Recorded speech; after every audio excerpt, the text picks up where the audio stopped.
Geography classes में आपका स्वागत है। आज हम इस वीडियो के माध्यम से राजस्थान में ग्रामीण बस्तियों के प्रतिरूप का अध्ययन करेंगे।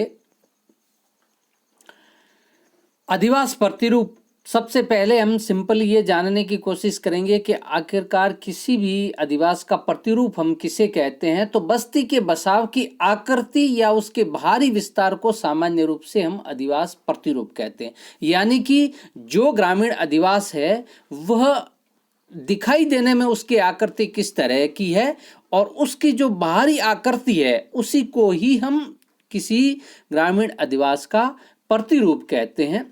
ग्रामीण अधिवासों के प्रतिरूप को प्रभावित करने वाले कई भौतिक कारक भी है और सांस्कृतिक कारक भी है। ग्रामीण अधिवासों को प्रभावित करने वाले ग्रामीण अधिवासों के प्रतिरूप को जो प्रभावित करने वाले प्रमुख भौतिक कारक है उसमें जलवायु है, उच्चावास है, मिट्टी है, पानी की उपलब्धता है। ये समस्त जो फिजिकल एलिमेंट्स है ये ग्रामीण अधिवासों के प्रतिरूप को प्रभावित करते हैं। इसके अलावा कई सांस्कृतिक कारक भी ऐसे हैं जो ग्रामीण अधिवासों के प्रतिरूप को प्रभावित करते हैं। उसमें यातायात के मार्ग है और लोगों की जाति है, उनके विभिन्न कार्य है, ये भी ग्रामीण अधिवासों के प्रतिरूप को प्रभावित करते हैं। अब हम यदि बात करें राजस्थान में ग्रामीण अधिवासों का कितने प्रकार के प्रतिरूप है, तो पहले मैं आपको ये बताऊंगा कि जब हम अधिवासों की बात करते हैं तो अमूमन कोई भी ग्रामीण अधिवास हो उसमें इस प्रकार के जो हम इस वीडियो के माध्यम से जिन जिन ग्रामीण अधिवासों के प्रतिरूप का अध्ययन करेंगे वे समस्त प्रतिरूप राजस्थान के अलावा दूसरे भागों में भी लागू होते हैं। इसलिए हम ये देखने की कोशिश करेंगे कि ग्रामीण अधिवासों का जो प्रतिरूप है वह किस प्रकार का पाया जाता है, विशेष रूप से राजस्थान के संदर्भ में। और जो राजस्थान के ग्रामीण अधिवासों के प्रतिरूप है वह विश्व के अन्य भागों में भी पाए जाते हैं, लेकिन हाँ हम यहाँ विशेष तौर से राजस्थान के संदर्भ में ग्रामीण अधिवासों के प्रतिरूप का अध्ययन इस वीडियो के माध्यम से करेंगे। तो ग्रामीण अधिवासों का जो पहला प्रतिरूप है वह है आयताकार प्रतिरूप, या इसे हम कहते हैं वर्गाकार प्रतिरूप। आयताकार या वर्गाकार प्रतिरूप क्या है? यह प्रतिरूप मुख्यतः नदियों द्वारा निर्मित समतल उपजाऊ मैदानी क्षेत्र एवं अंतर पर्वतीय क्षेत्रों के बीच में स्थित उपजाऊ घाटियों में पाए जाते हैं। यानी कि इस आयताकार या वर्गाकार प्रतिरूप की जो पहली विशेषता यह है कि ये मुख्यतः समतल मैदान में ही निर्मित होते हैं। अमूमन सामान्यतः ये उपजाऊ समतल मैदान में पाए जाते हैं। और इस प्रतिरूप में जो ग्रामीण अधिवासों के मध्य जो रास्ते हैं ये सीधे उत्तर और दक्षिण या पूर्व और पश्चिम की ओर जाते हैं तथा ये जो रास्ते हैं ये एक दूसरे को समकोण पर काटते हैं। ये है मुख्य रूप से आयताकार प्रतिरूप की विशेषताएं। यदि हम बात करें राजस्थान की, तो राजस्थान का जो पूर्वी मैदान है, जो चंबल और बनास नदियों द्वारा सिंचित जो क्षेत्र है, पूर्वी मैदान, उपजाऊ मैदान है, इस भाग में आयताकार या वर्गाकार प्रतिरूप, विशेष रूप से ग्रामीण अधिवासों का जो प्रतिरूप है आयताकार और वर्गाकार प्रतिरूप है, यह हमें राजस्थान के पूर्वी उपजाऊ मैदान में सामान्यतः देखने को मिलते हैं। और इस डायग्राम के माध्यम से भी आप देख सकते हैं कि किस तरह से का वर्गाकार या आयताकार प्रतिरूप होता है। और इसमें जो सड़कें हैं ये उत्तर से दक्षिण और पूर्व से पश्चिम की ओर गुजरती है और ये सड़कें आपस में एक दूसरे को समकोण पर काटती हैं। ग्रामीण अधिवासों का जो दूसरा प्रतिरूप है उसे हम कहते हैं रेखीय प्रतिरूप। इसमें इस रेखीय प्रतिरूप के विकास के लिए जब कभी ग्रामीण अधिवास है इसका निर्माण किसी सड़क, नदी, रेल मार्ग आदि के किनारे किनारे दोनों तरफ होता है और उसका विकास एक रेखा के रूप में होता है, तो ऐसे ग्रामीण प्रतिरूप को हम रेखीय प्रतिरूप कहते हैं। यानी कि जब किसी सड़क या किसी नहर या किसी नदी या किसी रेल मार्ग के दोनों किनारे समानांतर रूप में एक रेखा के रूप में अधिवासों का निर्माण होता है तब हम इसे रेखीय प्रतिरूप कहते हैं। और इसका उदाहरण यदि हम राजस्थान में के संदर्भ में बात करें तो जयपुर में दूदू जो गांव है, दूदू गांव का जो बसाव है, जो नेशनल हाईवे नंबर 8 पर स्थित है, इसका जो प्रतिरूप है ये हमें रेखीय प्रतिरूप में दिखाई देता है, जो हाईवे के समानांतर बसा हुआ है।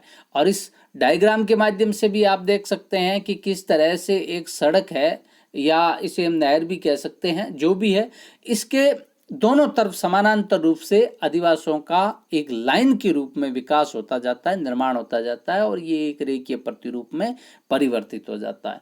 तीसरा जो ग्रामीण अधिवासियों का प्रतिरूप है उसे हम कहते हैं वर्ताकार प्रतिरूप। यानी कि जब किसी झील या तालाब के चारों ओर घरों का निर्माण होता है और उसकी जो आकृति होती है वो गोलाकार हो जाती है, तो ऐसे झील और तालाब के चारों ओर घरों के निर्माण से बनी गोलाकार आकृति वाले बस्ती को हम वर्ताकार प्रतिरूप कहते हैं।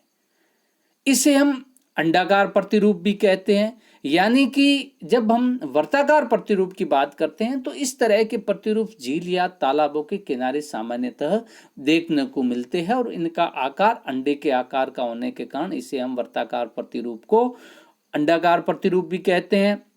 आप इस चित्र में भी देख सकते हैं कि किस तरह से एक तालाब या झील के चारों ओर वर्ताकार रूप में अधिवासियों का निर्माण हुआ है, जिसके बीच में झील या तालाब है और उसके चारों ओर वर्ताकार रूप में अधिवासियों का क्रमिक रूप से विकास हुआ है। यह है वर्ताकार प्रतिरूप। अब हम बात करते हैं ग्रामीण अधिवासियों का चौथा प्रमुख जो प्रतिरूप है उसे हम कहते हैं तारा प्रतिरूप। जैसे कि नाम से विदित है कि इसका जैसे आकाश में टिमटिमाते हुए तारे के समान इसका प्रतिरूप होता है।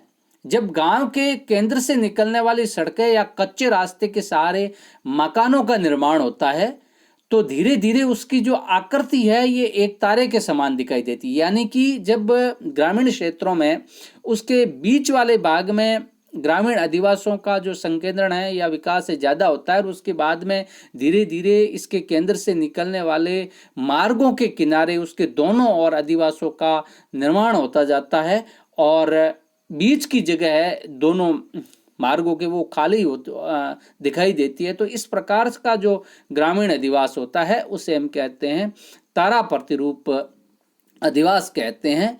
यदि हम राजस्थान की बात करें तो राजस्थान के टोंक जिले का जो सोहेला गांव है, ये सोहेला गांव इस प्रकार के तारा प्रतिरूप का मुख्य उदाहरण है। यह हम तारा प्रतिरूप की एक खासियत यह है कि इसके मध्य भाग में मैंने आपको पहले ही बताया कि अधिवासियों का जो संकेंद्रण है वो सबसे ज़्यादा होता है, और उसके बाद में जो इसके केंद्र से निकलने वाले मार्ग है उस मार्ग के दोनों ओर एक रेखा के रूप में अधिवासियों का निर्माण होता है, और उसकी आकृति है वो एक तारे के समान दिखाई देती है। और आप इस डायग्राम के माध्यम से देख भी सकते हैं कि किस तरह से तारा प्रतिरूप अधिवास का जो निर्माण और विकास होता है। ग्रामीण अधिवासियों का जो पांचवा प्रमुख प्रतिरूप है उसे हम कहते हैं अरीय प्रतिरूप। अरीय प्रतिरूप एक तरह के तारा प्रतिरूप का ही रूप है, लेकिन उसमें खासियत यह है, दोनों में प्रमुख रूप से यदि हम भिन्नता देखें तो तारा प्रतिरूप के केंद्र के भाग में जो अधिवासियों का संकेंद्रण है वो सबसे ज्यादा होता है, और उसके बाद मार्ग के किनारे किनारे अधिवासियों का विकास होता है। लेकिन अरीय प्रतिरूप में गांव के केंद्र में जो सड़कें निकलती है उस सड़कों के किनारे किनारे ही अधिवासियों का ज़्यादातर होता है निर्माण होता है, और उसके केंद्रीय भाग में अपेक्षाकृत तारा प्रतिरूप की तुलना में अपेक्षाकृत जो आवासों का संकेंद्रण है वो कम पाया जाता है। ये मुख्य रूप से अरीय प्रतिरूप और तारा प्रतिरूप में मुख्य अंतर हम समझ सकते हैं कि किस तरह से, हालांकि देखने में यदि देखें तो दोनों ये भी एक तरह का तारा प्रतिरूप में ही दिखाई देता है, लेकिन इसमें इसके केंद्रीय भाग में अधिवासियों का या घरों का संकेंद्रण कम होता है, और जो मार्ग इसके केंद्रीय भाग से निकलते हैं उस मार्गों के सारे एक लाइन के रूप में अधिवासियों का निर्माण होता है। इस प्रकार का जो अधिवास है इसे हम अरीय प्रतिरूप कहते हैं। और राजस्थान में इस प्रकार का जो अरीय प्रतिरूप है, इसके उदाहरण बहुत अधिक देखे जा सकते हैं ग्रामीण अधिवासियों के संदर्भ में। राजस्थान में ग्रामीण अधिवासियों के संदर्भ में जो छठा प्रमुख प्रतिरूप है, उसे हम कहते हैं त्रिभुजाकार प्रतिरूप। यानी कि त्रिभुज के समान जिस अधिवास की आकृति हो, उसे हम कहते हैं त्रिभुजाकार प्रतिरूप। जब दो सड़कें, रेल मार्ग या नदियों के मिलन स्थल के बीच में त्रिभुजाकार स्थान पर मानव अधिवास का निर्माण होता है, तो उसे हम त्रिभुजाकार रूप है ये कहते हैं।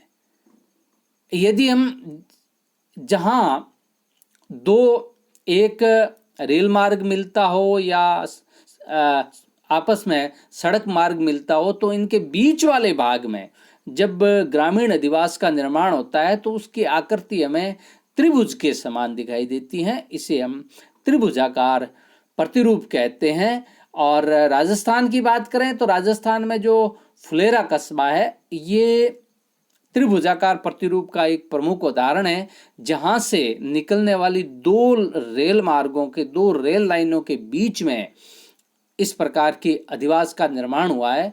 और आप इस डायग्राम के माध्यम से भी देख सकते हैं कि किस तरह से जब दो मार्ग आपस में आकर के मिलते हैं और उसके बीच वाले भाग में जो खाली भाग होता है, वहां अधिवासों का निर्माण होता है, तो एक त्रिभुजाकार प्रतिरूप का निर्माण होता है।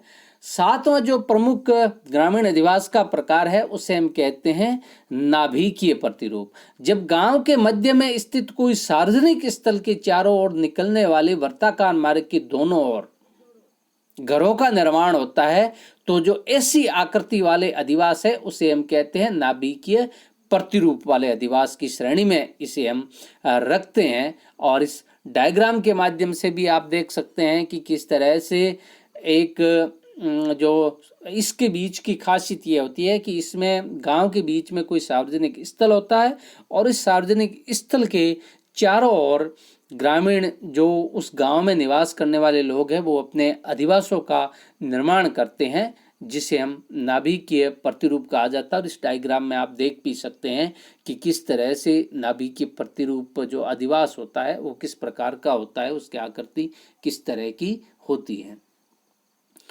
अब हम ग्रामीण अधिवास का जो आठवां प्रमुख प्रतिरूप है, उसे हम कहते हैं तीर प्रतिरूप। यानी कि इसकी आकृति होती है ये तीर के समान होती है, इसीलिए हम इसे तीर प्रतिरूप कहते हैं। इसका जो अगला भाग है ये तीर के चौड़े वाले भाग के समान होता है, पिछला भाग है वो पूंछ के समान दिखाई देता है, ये होता है तीर प्रतिरूप। जब ग्रामीण बस्तियों का आकार तीर के समान प्रतीत होता है, जिसमें अगले भाग में मकानों की संख्या अधिक होने से उसका भाग चौड़ा दिखाई देता है और पिछले भाग में मकानों की संख्या अपेक्षाकृत कम होने के कारण एक लाइन सी बन जाती है। यानी कि ग्रामीण अधिवासों का निर्माण कम होता है तथा एक लंबाई में होता है। तो इस प्रकार के जो अधिवास हैं उसे हम तीर प्रतिरूप कहते हैं। और इस डायग्राम में आप देख भी सकते हैं कि किस तरह से तीर प्रतिरूप वाले अधिवास होते हैं, या आप इस डायग्राम में या इस चित्र में देख सकते हैं। ग्रामीण अधिवासियों के प्रतिरूप का जो नवा प्रमुख प्रकार है ये पंखा प्रतिरूप। नाम से ही पता चल गया कि पंखा जो हाथ से हवा लेने का जो पंखा होता है, ठीक उसी तरह की आकृति वाले जो ग्रामीण अधिवास है उसे हम पंखा प्रतिरूप की श्रेणी में रखते हैं। ऐसी ग्रामीण बस्तियों की जो आकृति होती है ये हाथ के पंखे के समान होती है, जो आगे से काफी फैली हुई होती है और पीछे से एक बिंदु पर केंद्रित होती है। और जिस तरह से पंखे का डंडा होता है, उसी तरीके से पिछले भाग में एक लाइन के रूप में अधिवासों का निर्माण होता है। तो ये पंखा प्रतिरूप वाले अधिवास भी राजस्थान में पाए जाते हैं, ग्रामीण अधिवास। ग्रामीण अधिवास का जो 10वां प्रमुख प्रकार है उसे हम कहते हैं सीढ़ी प्रतिरूप।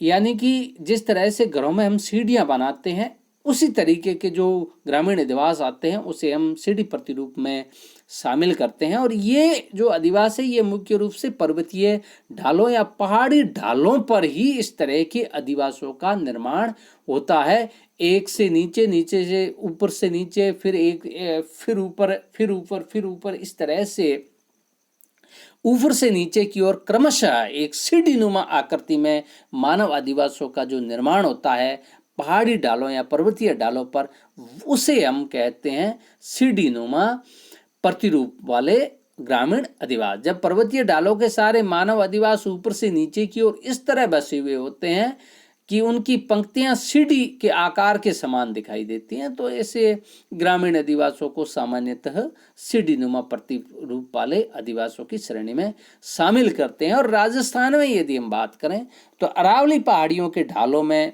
कहीं कहीं इस तरह की सीढ़ी नुमा जो ग्रामीण अधिवास हैं ये हमें देखने को मिलते हैं। राजस्थान में ग्रामीण अधिवासों का जो 11वां प्रमुख प्रकार है ये है मधुमक्खी छत्ता प्रतिरूप, यानी कि इसका जो आकार है ये मधुमक्खी के छत्ते के समान हमें दिखाई देते हैं। जब मानव अधिवास एक दूसरे से बहुत समीप और छोटे छोटे बने हुए होते हैं तो उनकी जो आकृति है ये मधुमक्खी के छत्ते के समान दिखाई देती है, और इसी कारण ऐसे अधिवासों को हम मधुमक्खी छत्ता प्रतिरूप की श्रेणी में शामिल करते हैं। यदि हम राजस्थान की बात करें तो राजस्थान में के बांसवाड़ा जिले में इस प्रकार की ग्रामीण बस्तियां वाले प्रतिरूप हमें देखने को मिलते हैं, और विशेष रूप से जो आदिवासी समाज हैं उन आदिवासी समाज में ये मधुमक्खी छत्ता प्रतिरूप अधिक देखने को मिलता है।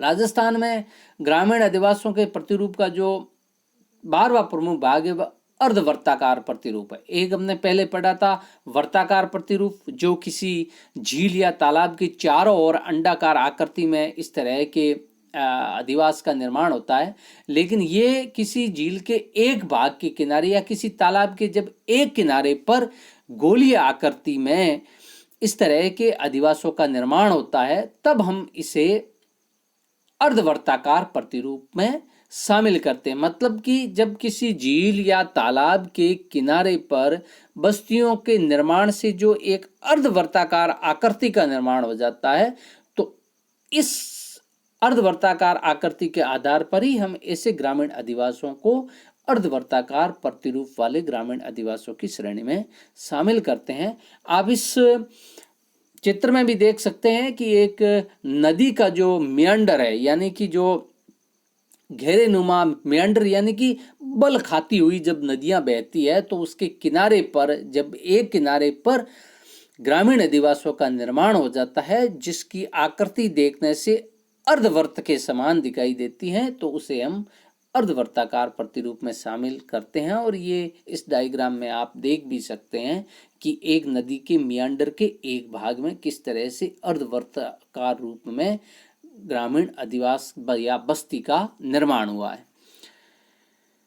ग्रामीण अधिवास का जो एक अन्य महत्वपूर्ण प्रतिरूप है वह है चौकोर प्रतिरूप, और इस चौकोर प्रतिरूप को हम शतरंजी प्रतिरूप भी कहा जाता है, यानी कि शतरंज के खेल में जो प्रयुक्त मुख्य उपकरण का इस्तेमाल किया जाता है उसके समान इस तरह के अधिवास की जो आकृति होती है, इसी कारण इसे हम चौकोर प्रतिरूप भी कहते हैं और शतरंजी प्रतिरूप भी कहते हैं। इनमें मकान एक दूसरे के बहुत समीप होते हैं और चौकोर रूप में हमें दिखाई देते हैं। बांसवाड़ा जिले का जो सावानिया गांव है वह इसी चौकोर प्रतिरूप या शतरंजी प्रतिरूप पर ही निर्मित है। ये इसका एक प्रमुख, इस प्रकार के प्रतिरूप का प्रमुख उदाहरण है बांसवाड़ा जिले का सावानिया गांव। इस प्रतिरूप में गलियां एक दूसरे को लंबवत रूप में काटती है, यानी कि गलियां उत्तर से दक्षिण और पूर्व से पश्चिम की ओर गुजरती हुई एक दूसरे को समकोण पर काटती है तथा संपूर्ण आवास क्षेत्र है ये आयताकार भूखंडों में विभाजित होता हुआ दिखाई देता है। आप इस डायग्राम में देख भी सकते हैं कि किस तरह से एक शतरंजी या चौकोर प्रतिरूप का निर्माण होता है। इसके अलावा राजस्थान में ग्रामीण अधिवासियों का एक अन्य प्रमुख प्रतिरूप है, उसे हम कहते हैं अनियमित प्रतिरूप, यानी कि ऐसे ग्रामीण अधिवास जिनका कोई प्रतिरूप हमें नहीं दिखाई देता हो, जो न वर्ताकार हो न आयताकार हो, यानी कि उसमें ग्रामीण अधिवास है वो अस्त व्यस्त रूप में बसे हुए हो। तो ऐसे हम ग्रामीण अधिवासों को मुख्य रूप से अनियमित प्रतिरूप वाले ग्रामीण अधिवासों में शामिल करते हैं, जिसमें मकान भी अस्त व्यस्त रूप में बसे हुए होते हैं और सड़कें और गलियां हैं, ये भी उनका कोई व्यवस्थित क्रम नहीं होता है। तो इस प्रकार जब इस प्रकार के अस्त व्यस्त क्रम में ग्रामीण अधिवास और उनकी मार्गों और सड़कों का क्रम हमें कहीं दिखाई देता है, तो ऐसे हम अधिवासों को अनियमित प्रतिरूप में शामिल करते हैं और इसकी जो आकृति होती है उसे हम किसी निश्चित आकृति में शामिल नहीं कर सकते। राजस्थान के जो अधिकांश गांव हैं उसमें आप इस तरह के अनियमित प्रतिरूप वाले, यानी कि इसे हम अनियोजित प्रतिरूप भी कह सकते हैं, यानी कि जहां जिसकी इच्छा हुई उसने अपना मकान बना लिया और निवास करने लग गया। इस प्रकार के अनियमित अधिवास या अनियमित प्रतिरूप वाले अधिवास राजस्थान में सामान्यतः हर इलाके में देखने को मिल सकते हैं। इसके अलावा भी ग्रामीण अधिवास के कुछ अन्य प्रतिरूप है। अंग्रेजी के एल आकृति वाले प्रतिरूप भी पाए जाते हैं, जहां नहर या सड़क की आकृति एल के समान हो, वहाँ इस तरह के ग्रामीण अधिवासों का निर्माण हो जाता है उसके किनारे किनारे। इसके अलावा टी आकृति वाले प्रतिरूप का भी निर्माण होता है, यानी कि एक मुख्य सड़क के किनारे जब समकोण पर आकर के एक अन्य छोटी सड़क जुड़ती है, तो उन मुख्य सड़क और उप सड़क है उसके समीप दोनों तरफ के भाग में जब ग्रामीण अधिवासों का निर्माण होता है तो उसकी आकृति हमें अंग्रेजी के टी अक्षर के समान दिखाई देती है, इसलिए हम उसे टी आकृति वाले ग्रामीण अधिवास प्रतिरूप में शामिल करते हैं। इस प्रकार इस वीडियो में हमने मुख्य रूप से राजस्थान में ग्रामीण अधिवासों के प्रतिरूप का अध्ययन किया। निश्चित रूप से इस वीडियो को देखने और सुनने के बाद ग्रामीण अधिवासों के प्रतिरूप के संबंध में आपके नॉलेज में वृद्धि हुई होगी। इस वीडियो को देखने और सुनने के लिए आप सभी का बहुत बहुत धन्यवाद।